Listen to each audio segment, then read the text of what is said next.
Kuvunja ni neno pia, lakini hilo neno linaloweza kuvunja, je, lina nguvu kiasi gani kwenda kuharibu lile ambalo umenenea? Ndio maana tunasema kuna gharama, ni lazima uwe msafi mbele za Mungu wakati unaenda kuvunja maneno. Ni lazima maisha yako yawe matakatifu. Sasa sisemi tu kwa wakati ule unataka kuvunja maneno, lakini kwamba maisha yako jifunze kuwa matakatifu, ili tu unaponena maneno yako yawe na nguvu. Tukisoma Mathayo 12 mstari wa 34. Mathayo 12 mstari wa 34.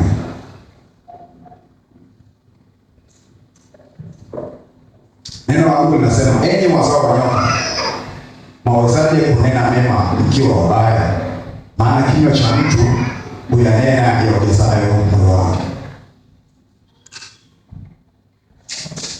Mathayo 12 mstari wa 34. Wanasema, enyi wazao wa nyoka, mwawezaje kunena mema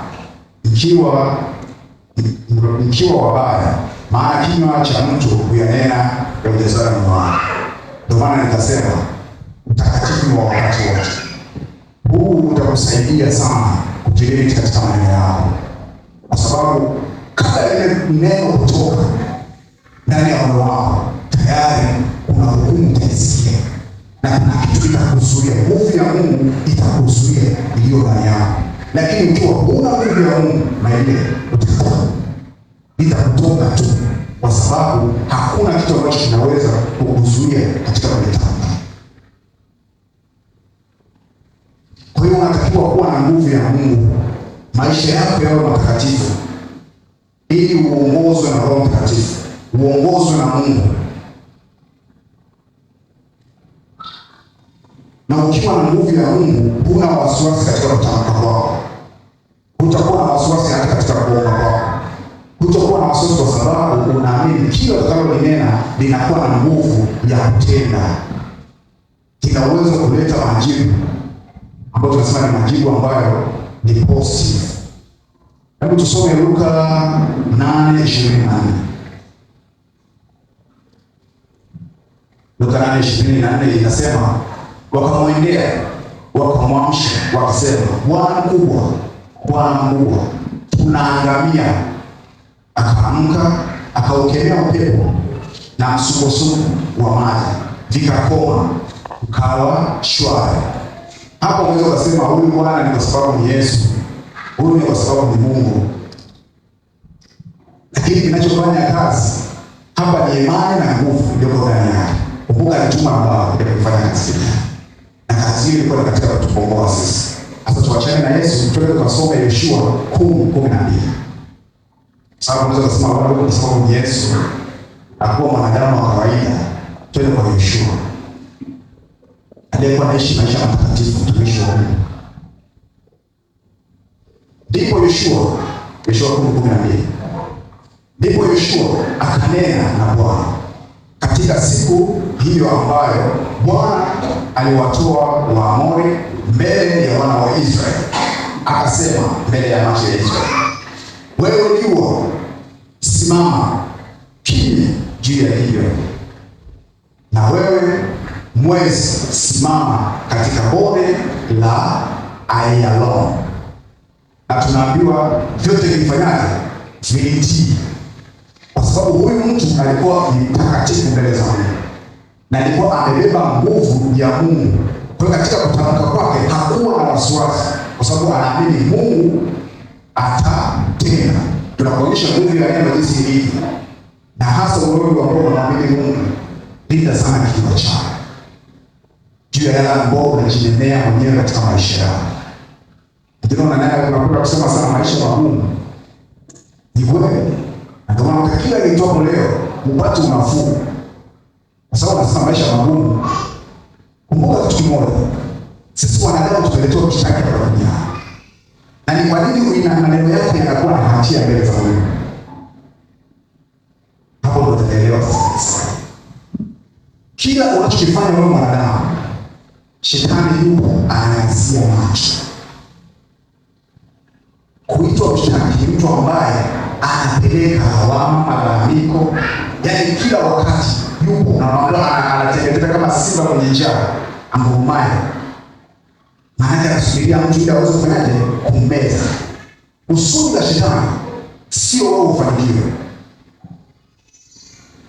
Usudi la shetani sio wewe uyapate yaliyo mema, sio wewe ubarikiwe. Na hata Yesu tukiona wale ambao wanaenda shetani ili wapate mali za ulimwengu, hawana maisha. Sababu Mungu cha kwanza, vitu vyote duniani vimeumbwa na Mungu. Vyote. Hata wewe shetani mwenyewe ndio na shetani. Aliumbwa na Mungu. Ikiwa ambacho kiliumbwa kazi. Tumeshaelewa. Ameshajua hana nafasi tena mbinguni. Yeye anasubiria hukumu. Yeye ndio afurahie maisha yako. Ambaye Mungu anapendwa sana na Mungu. Ndiye kiumbe cha pekee ambaye Mungu kwa sura na mfano wa Mungu. Na Mungu wetu ni roho. Wewe roho ule unao. Roho ule unao sio wewe. Roho ni roho. Na ndio maana tunasema kwamba umeumbwa kwa sura na mfano wa Mungu. Maana wewe ni roho. Na ndio maana unatakiwa kuwa msafi sana katika maisha yako. Kwa sababu dhambi ndio inakutenganisha roho na Mungu. Na ndio maana huwezi kuona miujiza. Huwezi kuona nguvu za Mungu katika maisha yako. Huwezi kuona mabadiliko katika maisha yako. Zaidi sana utaona uharibifu. Kile unachokifanya na shetani hakiendelei au kinadumaa, kinabaki pale pale. Kwa sababu huna nguvu ya Mungu ndani yako. Na pengine hukujua au hujui unaendelea kulalamika na kuendelea na mambo ambayo ni ajabu mno ambayo pia yanaendelea kukufunga. Shetani anasema hivi. Leo tuseme ungesema mimi ni maskini. Alafu unaenda kuhangaika, kupambana, upate hela ili ufanikiwe. Utazipata. Kwa sababu shetani anachokifanya, Mungu anataka kubariki, anamwambia Mungu anakumbuka. Mtu anasema yeye ni maskini. Anatolea mfano familia yake au ukoo wake. Sasa hiyo hatia unaikuwa.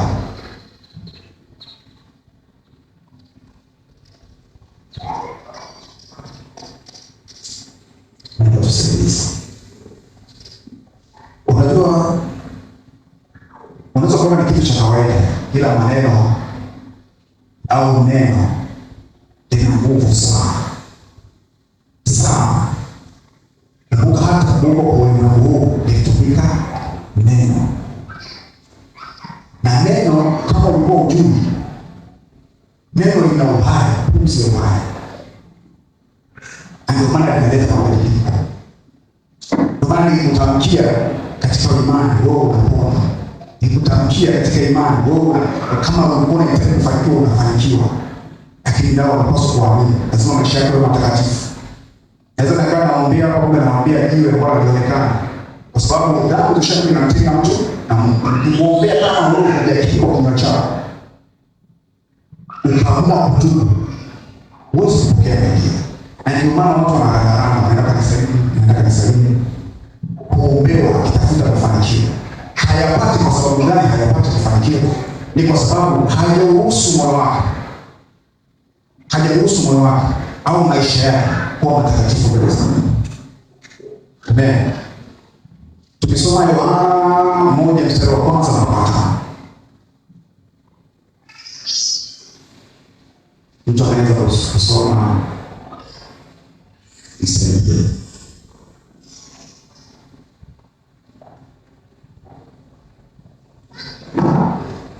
Yohana 1:1 mpaka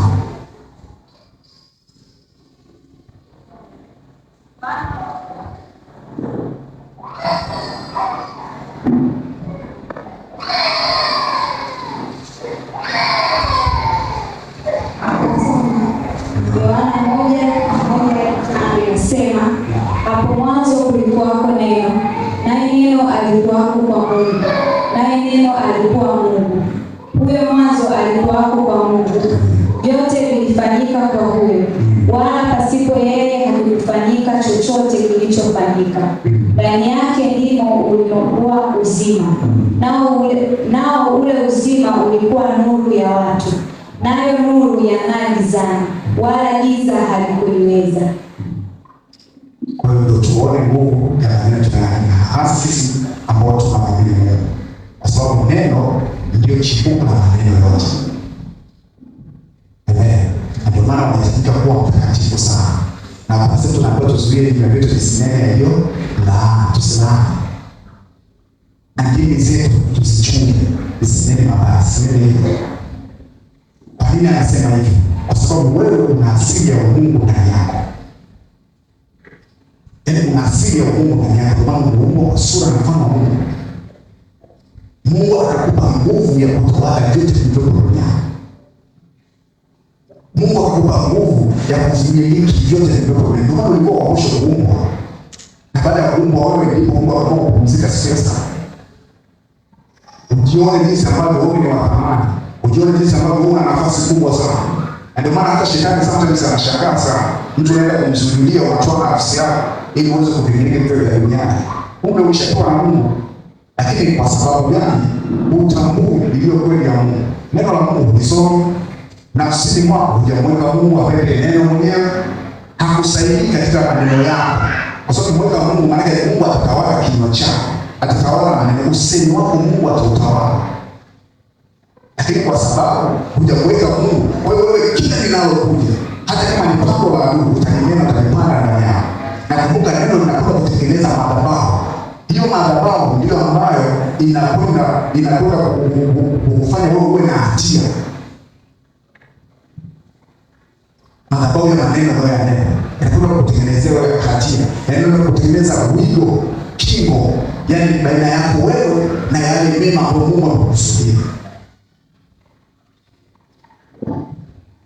Ni kama dhahabu iko pale hapo kujenga ukuta. Ndivyo maneno ambayo ukianena maneno yaliyo mabaya yanakwenda kutengeneza hiyo hali. Unakuta mtu unasikia kwa sana na hujui ni kwa nini.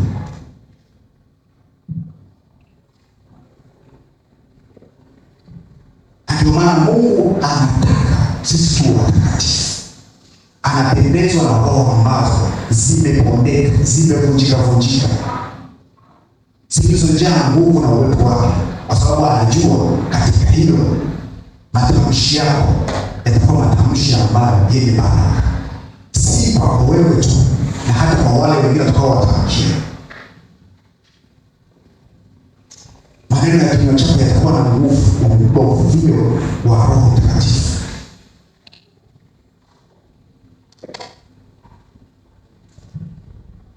Amen. Utaenda kusoma mwenyewe Zaburi ya 51 mstari wa 17.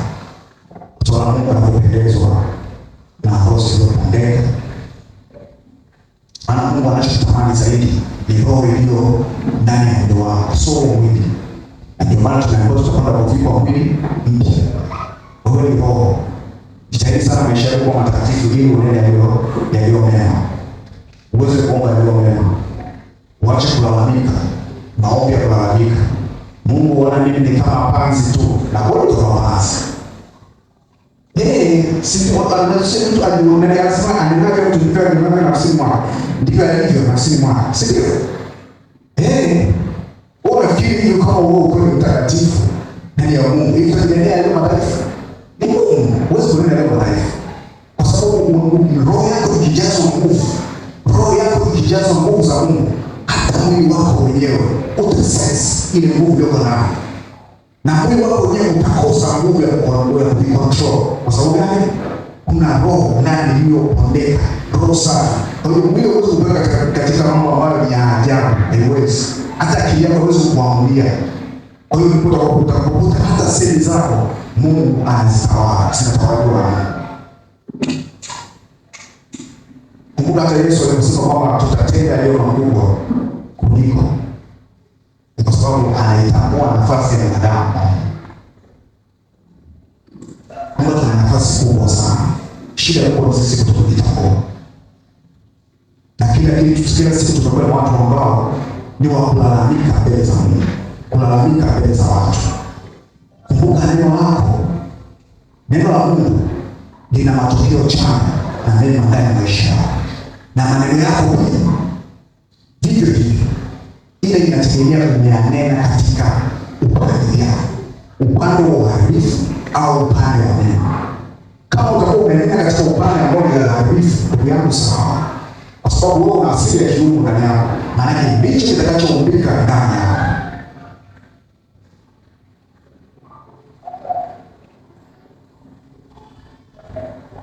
Ukiwa ni mtu wa kujitegemea yaliyo mema na yenye nguvu, wewe unakuwa una ile roho ya utawala, ile roho ya utawala ambayo Mungu aliweka tangu enzi za uumbaji inakuwa juu yako. Ndio maana unaweza kushangaa mtu anapata kibali sana. Wewe unapata kibali, unajiuliza wewe, kila anapoenda akiongea jambo watu wanasikiliza, wanafanyia kazi. Unaweza kujiuliza ni kwa nini?